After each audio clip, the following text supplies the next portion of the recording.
শ্রীরাম ও কৃষ্ণ কথিত মায়ের মর্মার্থ। আমার মা সেই পরম পুরুষ হতে ভিন্ন নয়। তিনি একই সঙ্গে এক এবং বহু, আবার এক ও বহুকেও অতিক্রম করে রয়েছেন। আমার মা বিশ্বের জননী। তিনি বেদান্ত বর্ণিত ব্রহ্ম বস্তু। তিনি উপনিষদের আত্মা।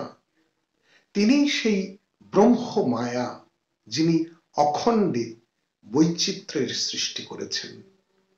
ভালো ও মন্দ দুই সমভাবে তার আদেশ পালন করে।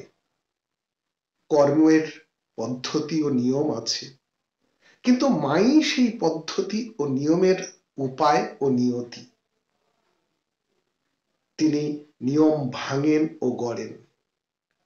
তিনি লাল জবার গায়ে রাতারাতি সাদা জবা ফোটান। ভালো ও মন্দ কর্মের নিয়ন্ত্রী তিনি। তিনি পঙ্গুকে গিরি লঙ্ঘন করান, আবার পঙ্কে করিকে আবদ্ধ করান। তিনি পরম সত্তা দান করেন। তার কাছ হতে পালাবার জো নেই। তিনি ইচ্ছা করলে নির্বাণের সমীপবর্তী হতেও জীবকে নিচেই টেনে নামিয়ে রাখতে পারেন। দিব্যবাণীর প্রতিধ্বনি স্বামী বাসুদেবানন্দ।